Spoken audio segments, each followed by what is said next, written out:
Okay, here we go. Launching into this last part. Okay, what is the music? What is the story of Joseph that in the movie? I can't remember. It's not Prince of Egypt, is it? Is that about Joseph or is that about Moses? There was some kind of cartoon movie about Joseph. I can't remember. Anyway, all right, Joseph. Let's talk about Joseph now. Okay. Joseph is the end of the story in Genesis. Joseph is the man with the coat of many colors. He has dreams, and then he winds up being betrayed by his brothers. He's a picture of Christ in some way. He was betrayed by his brothers and given over to the Romans for crucifixion. Joseph was betrayed by his brothers and given over, sold into slavery to the Egyptians, and he winds up saving this civilization. So you've heard the story a lot. You know, he fled from Potiphar's wife, you know, who tried to entice him into a relationship with him, and he said, I'm not going to commit this sin against God. So he dreamed dreams, and Pharaoh, he became second to Pharaoh. He became the second man in the kingdom of Egypt, the most powerful civilization at that time, really. They had built, you know, what they had built along the Nile River was a powerful, and it says that Joseph was like a father to Pharaoh. So what does that mean? Maybe the best explanation for that is that Pharaoh was a boy king, probably about maybe 18, 19, 20. Joseph was probably in his late 20s, maybe 30. It says he was 30 years old when he had his sons, Manasseh and Ephraim, in Egypt. So Joseph was sent on ahead. You know the story of the dreams that he had, the 7 fat cows and the 7, you know, Pharaoh has a dream. Joseph interprets the dream. He's a great picture of integrity and walking with God, but also a great picture of, like, there's a psalm, where is it? It's somewhere in the latter portion of the Psalms. It says, Joseph was tried, his feet were in irons, and God tested him. So it could be that Joseph, as a teenager, was just telling people and was just had a very proud way about him, and God allowed him to be in this situation and then exalted him to save his nation.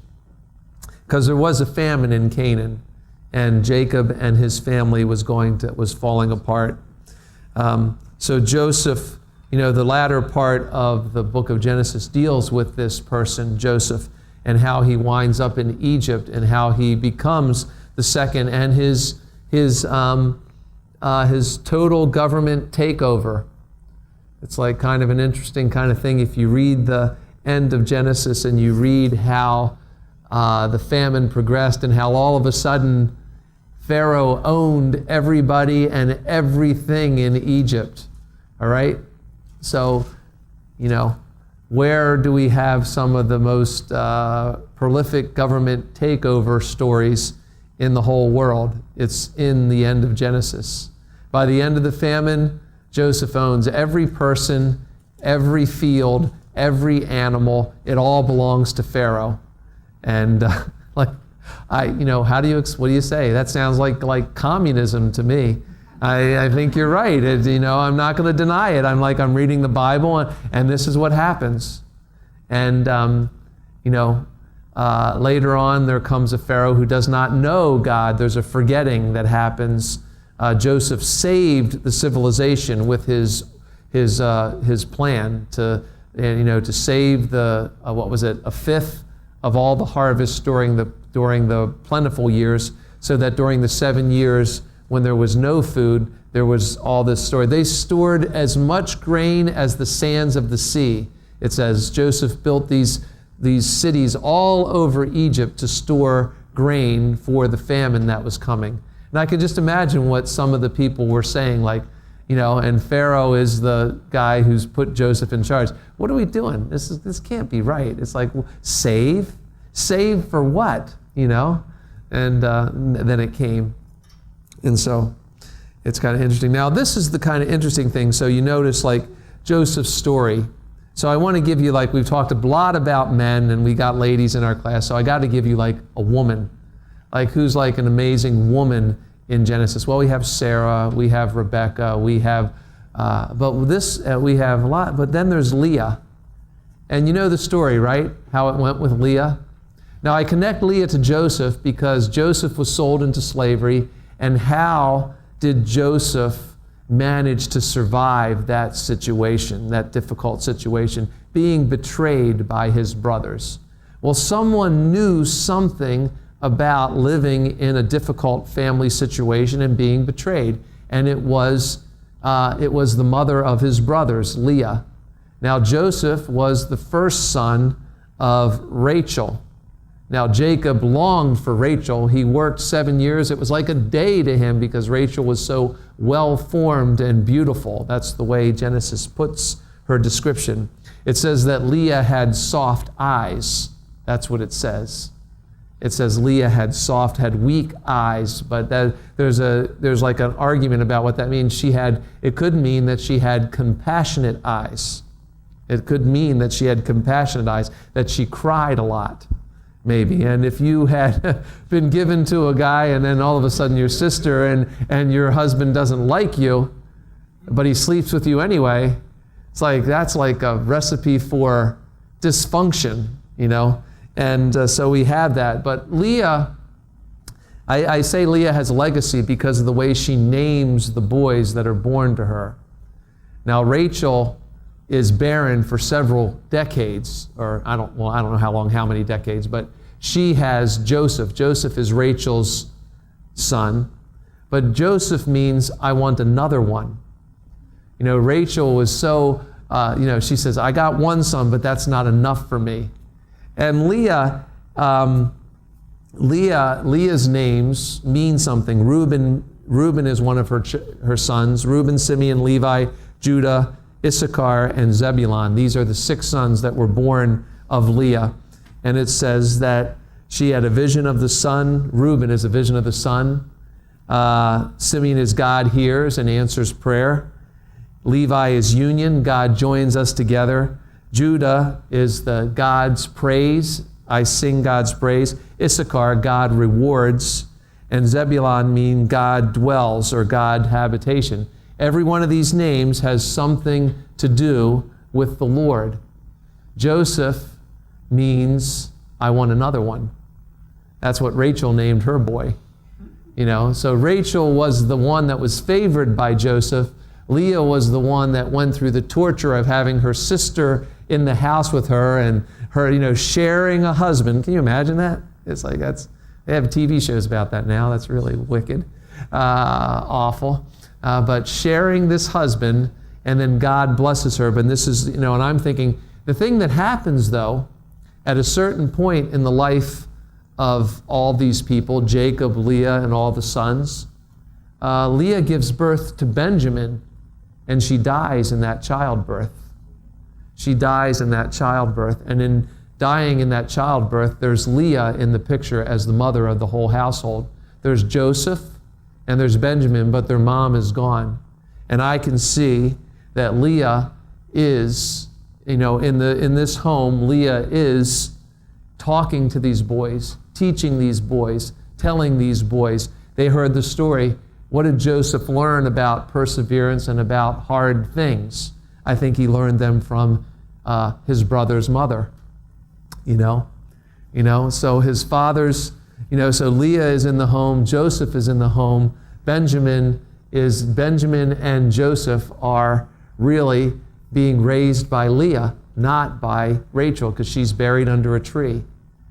And it's kind of interesting that's the way. And when Rachel was dying, she named Benjamin one thing. She named him son of sorrow.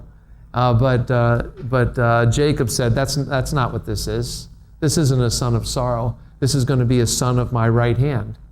This is going to be my young son. This is going to be something special.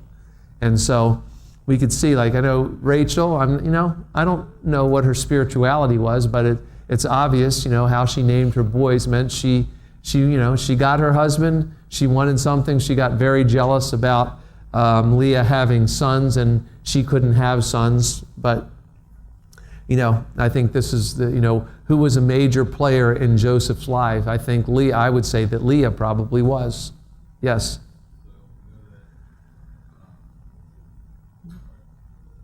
Joseph, his name means another one. I want another son. So do we know what Benjamin means? Benjamin means son of my right hand, but she first named him Ben-Oni. That was her name. As she was dying, Rachel named him Ben-Oni, Ben-Omi, something like that. It's somewhere in there. But that means son of my sorrow. But Jacob changed his name to mean son of my right hand, Benjamin. Where is it?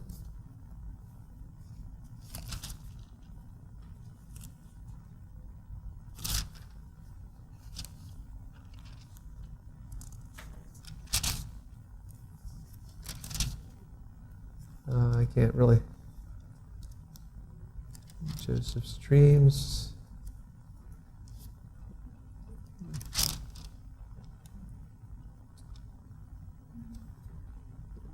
Oh, here it is. Okay, it's at the end of chapter 35.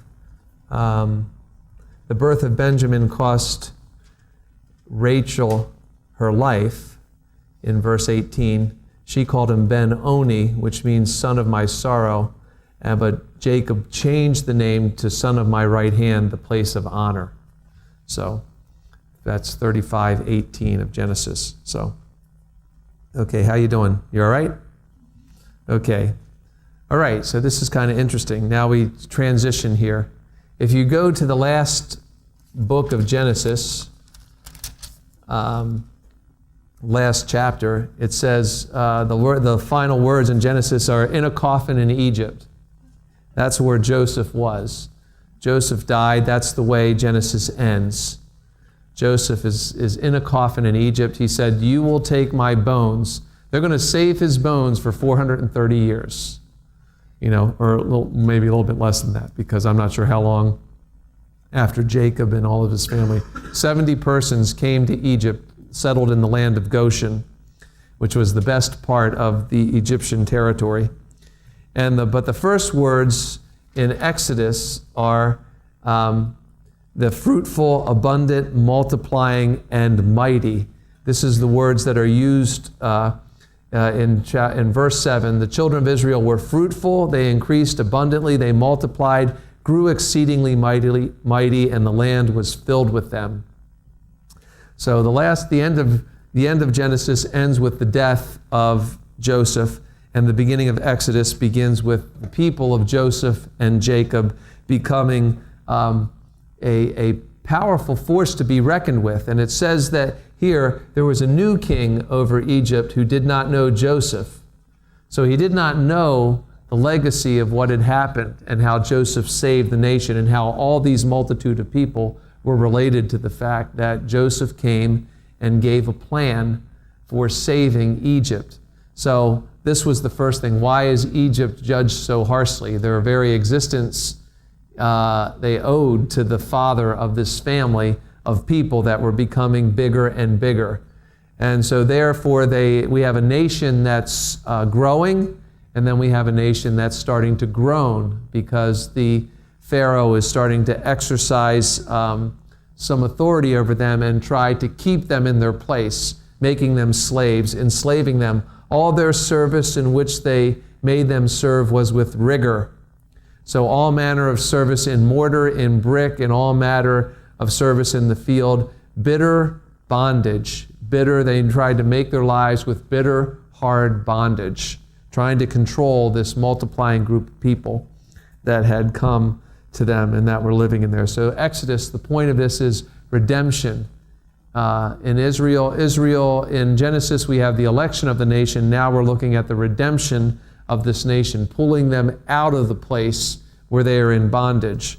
God chose a nation. The circumstances have led them into this place. Now they are in bondage, and now God is going to redeem this nation, pull this nation out. Leviticus, he sanctifies the nation. In Numbers, he directs the nation. And in Deuteronomy, he teaches the nation. I think that's what it is. But All right, so Exodus is the going out. In the first 18 chapters, we see God setting his people free. He liberates them. And then there's a separation. He sets his people apart. And then he gives them the design for the tabernacle. God sets himself in the midst of the people with this picture of his glory, this place where his glory would rest. So 3 parts: liberation, coming out of the world that's enslaving you; separation, showing your chosenness; and then God's favor is demonstrated by his habitation, his living with the people in the final. So 40 chapters in Genesis, and these are how they break down roughly. 1 to 18, 19 to 25, and 25 to 40 is the construction of the tabernacle. And then that goes into the rules of the tabernacle are defined in Leviticus, and then the movement of the people we see in Numbers, and then Deuteronomy. We get a retelling of things, of some of the things that were taught there, so that Israel is getting ready to go into the Promised Land. You all right? Everyone good? All right. Okay. So there you see him. Charlton, there he is. Charlton Heston with a cheesy beard. Never realized how cheesy that beard was. That mustache, not sure where he stole that from, but might have just looks like it's just a parked caterpillar. Anyway, okay, Exodus and liberation. So this is the big part. God's man was Moses. You know the story of Moses being saved out of the water. Pharaoh's daughter was down by the river.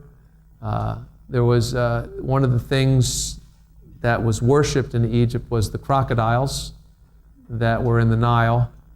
And so they had a twofold plan. At a certain point, Pharaoh ordered all of the male children to be tossed into the river to be eaten by the crocodiles. So it served 2 purposes. Got rid of Israelites, and also were sacrifices to the crocodiles and the crocodile god that they worshipped in the Nile. So Moses grew up for 40 years in the palace. He spent 40 years in Pharaoh's palace growing up that way. And then after he killed an Egyptian, when he discovered who he was and figured out that he was in a place where he could help his people in bondage, at some point he discovered that he was a Hebrew. And then he killed a man. And he buried his body in the sand, which might have been the more, might have been the more grievous error, burying the body in the sand, because the Egyptians had perfected the process of embalming bodies for their transport across the river Styx into the netherworld. This is all the Egyptian mythology and Egyptian religious culture. So for him to bury the body in the sand, not to give the body over to the preparation process that it should have had so that this soul could have traveled to the other world, maybe that was the thing that really made Moses have to flee Egypt. They had a lot of religious systems going on, gods of the dead, gods of all manner, and you're going to see these in a few seconds. But Moses was driven into the wilderness. 40 years in the wilderness, he went to the land of Midian, met a wife, and then saw the burning bush. And so you've probably seen the story in the movies or read it a couple of times, I hope. But I am that I am, so we see that God is revealing himself as Yahweh. I am in God's hand. We see God's hand on Egypt, on Pharaoh, and on Israel.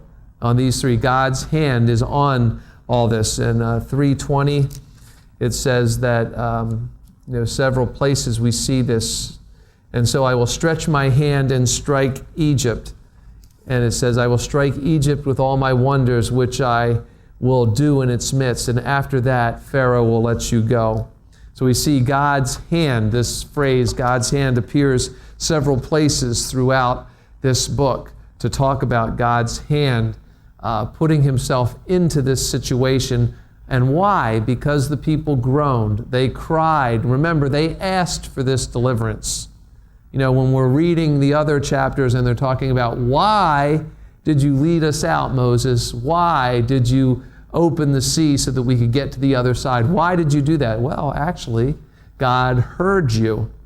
He heard the voices of your cry while you were in bondage. So the reason you are out is because you asked for it. Thank you very much. That's the way it is. All right. So Pharaoh and Egypt's idols, this is an important thing to understand. Okay, now this is a question. This is a big question. People talk about this all right, God hardened Pharaoh's heart. It really wasn't his.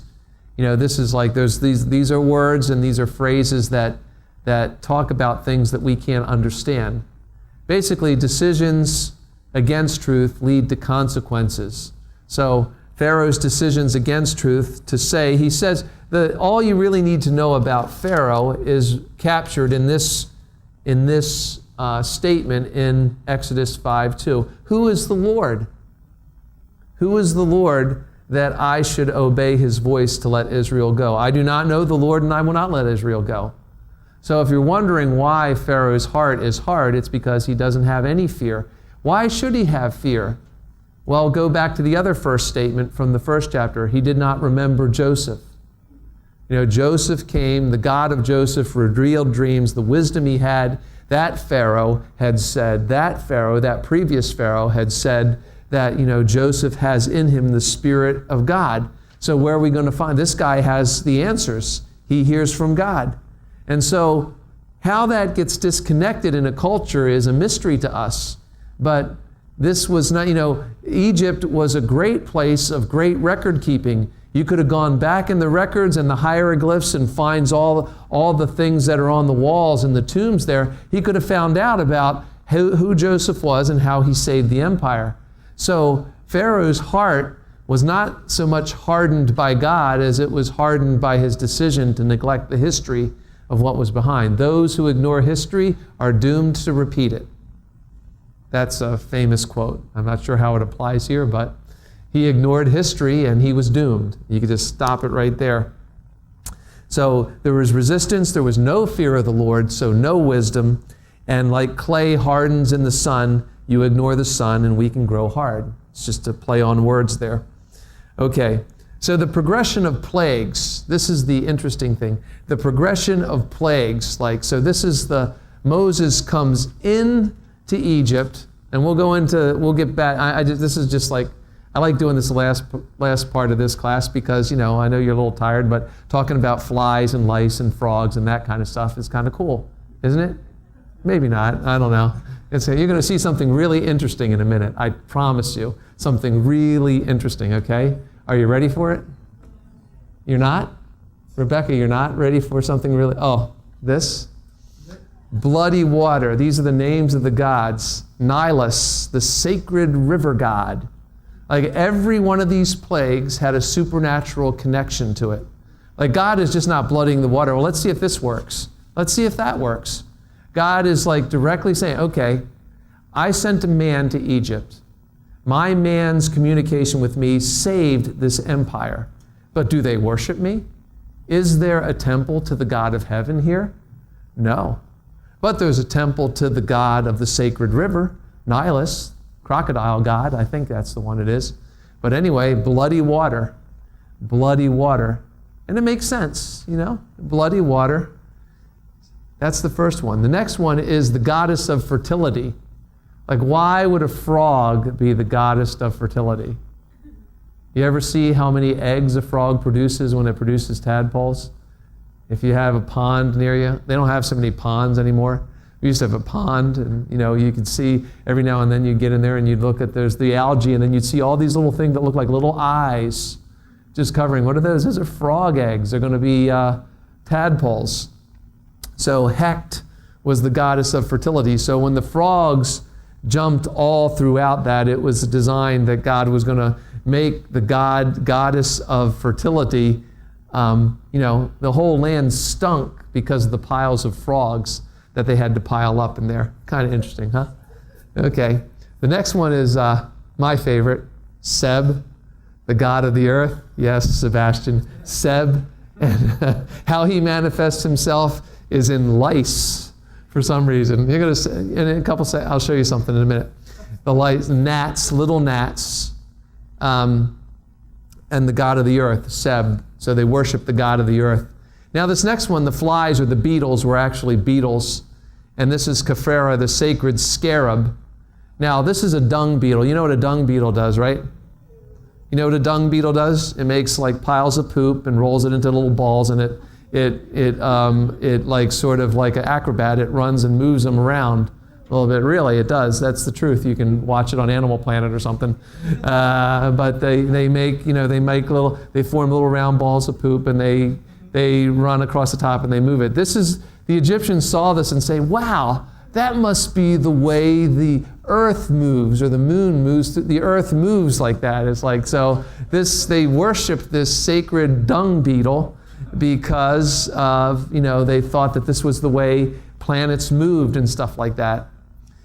This last thing, this plague on the cattle, was designed, the sacred bull and the cow, Apis and Hathor, these two gods, Moraine. There was this plague that went on the cattle, and we know that when Israel went out, yes? You're talking about how the Egyptians kept good records. Are there any records or, like, I don't know, drawings or anything that would give any inclination as to, like...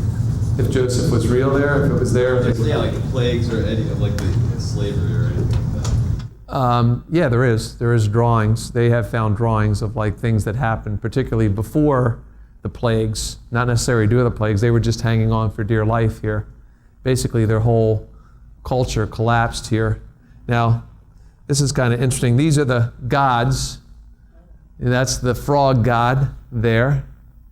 In the middle is Seb with the goose on his head. You know, Seb with the goose on his head. That's the symbol. And that's the sacred dung beetle there, the scarab there. So these are the images that they had, you know, that they found of these things, you know. So, all right, so then we have other plagues to go. Boils on man and beast. Typhon, the god of the evil eye. So you put boils on all the people so they look like they have hundreds of evil eyes all over them. They didn't want to, it says that at a certain point, I should go back here. At a certain point, one of these, like I'm sorry, I'm going the wrong way. At a certain point, there is a difference that's put, where is it? One of these, I think it is the flies. At the flies, the first three plagues affect Egypt and Israel. The people of Israel have to deal with it.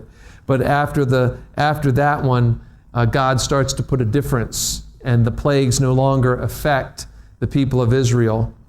And so the boils didn't affect the children of Israel. God put a difference between them, showing them. The next one, Shu, the god of the atmosphere. Hailstones of fire fall from the sky. And this was the first one where God said, where Moses gave a warning. If you listen to what I'm saying and you bring your people and your cattle in from the field and protect them, you shall not die. And some people listened to Moses and other people didn't listen to Moses. Egyptians we're talking about. And then the hail fell only on the Egyptian territory, not in the land of Goshen where Israel was populating. The next one is the darkness that can be felt. It's like people did not get out of their bed for 3 days because the darkness was not just a darkness it was darkness that could be felt. It was oppression, total oppression. Now, you didn't want to move. It was darkness that could be felt. And that was Ra, the sun god. And then the death of the firstborn man and beast was Ptah, or however you say it, Ta, I think it's a silent P. The god of life, and it was the final blanket attack on all the gods of Israel, and we know that was the night of the Passover. So here's the interesting thing I want to show you. The idols of Egypt, okay? The first one is the god of darkness, because he's got the sun on his head. This one is the god of death, the god of life and death, Ta, the last one that the firstborn were killed on. That is the Academy Award. Okay, so if you get an Oscar, you get a picture of the death god of Egypt. There you go. You tell me that doesn't look like that. Right? Look at that. Look, it's exactly, look at that. You can see all the, look at that. Look at the design of that and the design of that. You could, so just a little interesting thing, like Egypt represents the world, and what represents the world better than Hollywood? Nothing, really. There you go. It's like, they're taking people, actors and actresses have little statues all over there, and where is it from? It's from the death god of Egypt. Anyway, so this last part, we see the Passover picture. So God tells them to slay the lamb, put the blood over the doorposts, and the lamb without spot or blemish. The blood was collected and painted on the posts of the doors. It was a obedience, act of obedience. It was instruction. If you do it, God sees the blood, and it's a picture of Christ. 1 Corinthians 5:7, Christ our Passover. When I see the blood, I will pass over. The death angel would not go into those dwellings. Didn't matter what your condition was inside, the blood was over you. That's a real picture of the security of our salvation and the necessity of the blood application to the lives. So it had to be a lamb without spot or blemish, a picture of Jesus Christ. He lived a perfect life. The blood was collected and applied. It was something that had to be used. It wasn't, there had to be like a decision. This is a good, and it was an expression of obedience in what Moses was telling the people. God saw the blood. Verse 13, all of this is in Exodus 12. And then that night, Israel was forcibly pushed out of Egypt. Get out of Egypt. Enough of this. That's enough. We're not going to listen to this anymore. We're spoiled beyond recognition.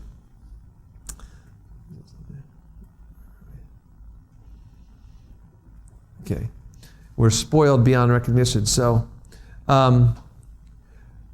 this was the complete redemption involved more than getting Israel out of Egypt. God was looking to get Egypt out of the people. Okay? So this redemption, this move out of Egypt was just the first part of it. Through the next 40 years, God is going to try and work out the concepts and the ideas, because a mixed multitude is going to go up with the Israelites. Some of the Egyptians will join in the progression out of this. So there will always be this element of people who sort of believe in the God of Moses and the God of heaven, but not really. And so it sort of creates the murmuring, the grumbling, the complaining that happens, because there are people who actually had it pretty good back in Egypt. They're not all slaves. So God's process of demonstrating His power, opening the sea, all of that, it's designed to get people into a mentality of living for Him and you're out of this, now it's time for me to get Egypt out of you. So what's his declaration for that? It's the 10 Commandments. And that comes in Exodus 20. And we see the progression of this, the supremacy of God, the similitude of God, the sacredness of God, the service of God, these things. The first one is the important one, the supremacy of God. It's against the multitude of gods that had lived in Egypt. Have no gods before me. I am your Lord. The next one is against idolatry. You can't see God.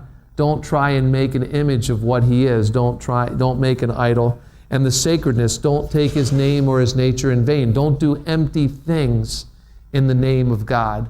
And then the last part is the Sabbath. Like, set aside a day to think, to be with your family, to relate, to think about God, against the idea of like working 24/7, that idea. So the Sabbath is the service of God. So that's the Sabbath. Keep the Sabbath, keep it holy.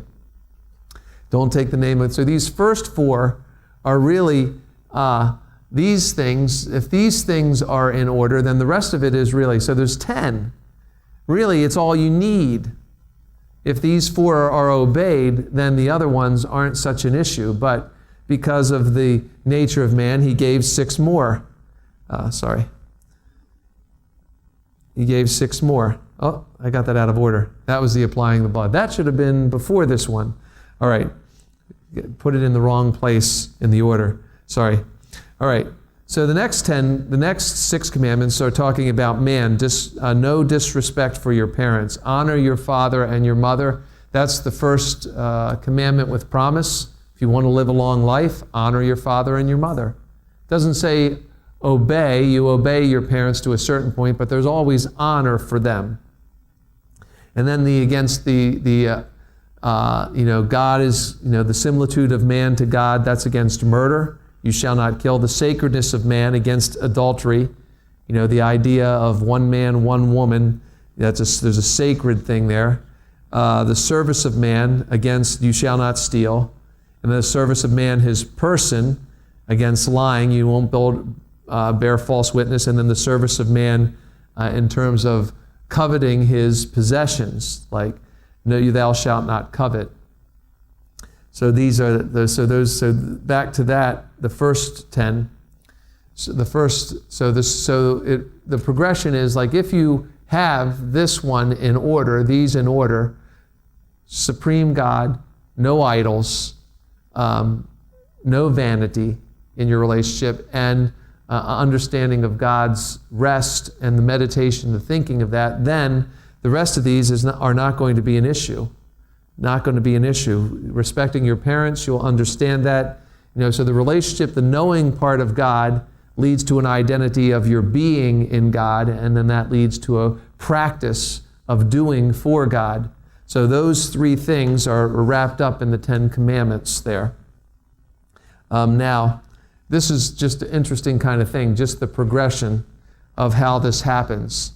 In the books of Moses, we have 600 injunctions to Israel. All right, 600 of them. So you go through like 609, I think is the total number. You have 609 orders. There's 10 commandments, and then there's ordinances and all kinds of things. So, but as you go through the Bible, you'll see that things get reduced. David reduced these to 11 in Psalm 15. There's 11 instructions in Psalm 15. In Isaiah, there's 6. In Isaiah 35:15, there's 6 commandments or 6 instructions. Micah mentions 3, Micah 6:8. What is it? To do justly, to love mercy, and to walk humbly with your God. Right? To love mercy, walk humbly with your God. Isaiah brings them down to 2. And what's that say? I didn't want to read the whole passage, but we could read these, just a couple of these. Isaiah 56:1 says, keep justice and do righteousness. That's 2. Now you're down to 2. In Amos 5, verse 4,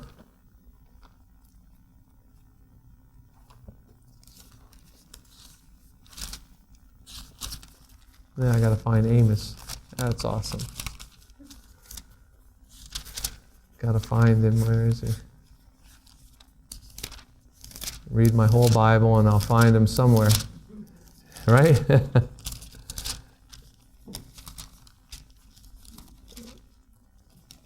There we go. I got him now. There we are. Amos 5:4. It's reduced to 1. Seek me and live. Seek me and live. So you've come down to this. Amos reduces it to 1. Seek me and live. And then we get to Habakkuk 2:4, which takes it to 0. The just shall live by faith, for God cannot be found in any fulfillment of the law. So we go from 600 to none. We go to 600 to none. If the just lives by faith, then, Jesus said this simply. He said, all commandments rest on these 2 attitudes. Love the Lord your God with all your heart. Love your neighbor as yourself. Everything is fine. Those things are in order. Everything goes very well if you come down to those 2 points. And where are we? Okay, the last one. The Sabbath. This is the last thing. The true Sabbath. This is like maybe just answering a question. The true Sabbath is not Saturday or Sunday. It is instead every day. It's God's invitation for us to cease from our own works and to enter into His rest. It is always today. God who exists today repeatedly insists that if we are to enter rest with him, we must do so today. So that's your thing tonight. So enter it. So 600 to 0, we love the Lord with all our heart, and then we enter into a true Sabbath with God, and that's the answer for our lives. So we'll go more into Exodus later, and that'll be cool.